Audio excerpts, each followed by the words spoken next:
Hi అండి, నేను మీ Madhavi. Welcome back to our channel. అందరూ ఎలా ఉన్నారు? బాగున్నారా? నేనైతే చాలా బాగున్నాను, అలాగే చాలా హ్యాపీగా కూడా ఉన్నాను. ఎందుకు ఏంటి ఇంత హ్యాపీగా ఉండటానికి కారణం అయితే వీడియో అయితే లాస్ట్ వరకు చూడండి, మీకే అర్థమవుతుంది, ఎక్కడ స్కిప్ చేయకుండాను. ఈరోజు అయితే ఇంకా స్పెషల్గా చెయ్యాలి అనేసి స్పెషల్ వంటకం చేస్తున్నాను. ఈ వంట కూడా ఇప్పుడే ఫస్ట్ టైం చేయడము, నేను ఇప్పటిదాకా అయితే ప్రిపేర్ చేయలేదు. అది ఏంటి అనేది మీకు అర్థమైపోయింది ఆల్రెడీ. ఇక్కడ నేనైతే ఇంకా చికెన్ పకోడీ చేస్తున్నాను. ఇది ఆల్మోస్ట్ అందరికి వచ్చి ఉండొచ్చు, రాని వాళ్ళ కోసం అయితే చెప్తున్నాను.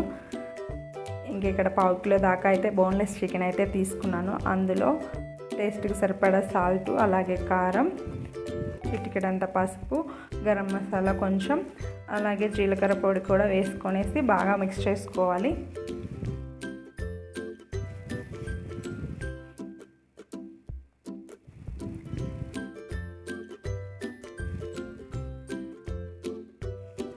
ఇలాగా మిక్స్ చేసిన తర్వాత ఒక హాఫ్ అయితే లెమన్ కూడా పిండుకోవాలి.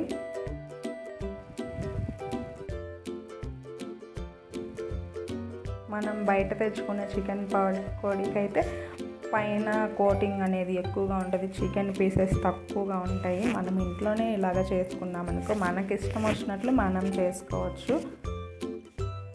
అలాగే లెమన్ కూడా వేసిన తర్వాత ఒకసారి కలిపిన తర్వాత ఇక్కడైతే ఒక 2 స్పూన్ల దాకా శనగపిండిని అయితే తీసుకున్నాను. అలాగే ఇంకొక 2 స్పూన్లు అయితే బియ్యం పిండిని కూడా తీసుకున్నాను.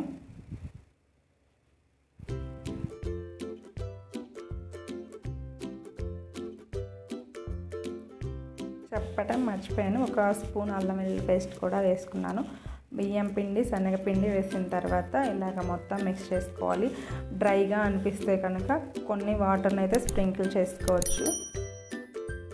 ఇలాగ కలిపేసి ఒక ఫ్రిడ్జ్లో అయితే ఒక 2-3 గంటలు అయితే ఉంచాలి. అప్పుడే చాలా టేస్టీగా వస్తుంది చికెన్ పకోడీ అనేది. లేదు అంటే ఒక హాఫ్ అన్ అవర్ అయినా ఉంచవచ్చు. ఉంచిన తర్వాత ఒక హాఫ్ అన్ అవర్ తర్వాత అయినా చేసుకోవచ్చు. ఇక్కడ డీప్ ఫ్రైకి సరిపడా ఆయిల్ అయితే పెట్టేసుకున్నాను. ఇక్కడ మా పాప కూడా నాతో పాటు వంట చేస్తుంది. ఆ వంట ఎవరు తింటారో మరి, అన్ని బ్రష్లు అన్నీ వేసుకొనేసి ఆ గిన్నెలో అయితే వంట చేస్తుంది. కిచెన్లో చాలా వేడిగా ఉందనేసి మేము ఫ్యాన్ కింద అయితే చిన్న స్టవ్ ఉంటే అది పెట్టేసుకొని చేసేసుకుంటున్నాం ఇక్కడ చికెన్ పకోడీ. ఆయిల్ బాగా హీట్ అయిన తర్వాత చికెన్ పకోడీ వేసుకోవాలి. వేసిన తర్వాత ఫ్లేమ్ అనేది మీడియంలో పెట్టేసి ఫ్రై చేసుకోవాలి. లేదంటే త్వరగా ఫ్రై అవుతాయి, లోపల ముక్క అనేది ఉడకదు, రబ్బర్ లాగా అలా ఉంటుంది. అందుకనేసి ఫ్లేమ్ మీడియంలో ఉంచి ఫ్రై చేసుకోవాలి. ఇంకా ఎందుకు నేను హ్యాపీగా ఉన్నాను అనేది అయితే మన ఛానల్ అయితే 1000 సబ్స్క్రైబర్స్ అయితే అయ్యారు. అందుకోసం అనేసి మేము హ్యాపీగా ఉన్నాము. అందుకోసమే ఈ స్పెషల్ వంటకం కూడా చేశాను. ఈరోజు చికెన్ పకోడీ అనేది అయితే చేశాను. ఇప్పటిదాకా నేను చేయలేదు, ఇప్పుడే ఫస్ట్ టైం చేశాను. ఇక్కడ చికెన్ పకోడీ అయితే అయిపోయింది. ఇంతేనండి, చాలా సింపుల్గా ఇంట్లోనే ఈజీగా అయితే తయారు చేసుకోవచ్చు. ఈ వీడియో కనుక మీకు నచ్చినట్లయితే ప్లీజ్ సబ్స్క్రైబ్ చేసుకోండి. Thank you for watching.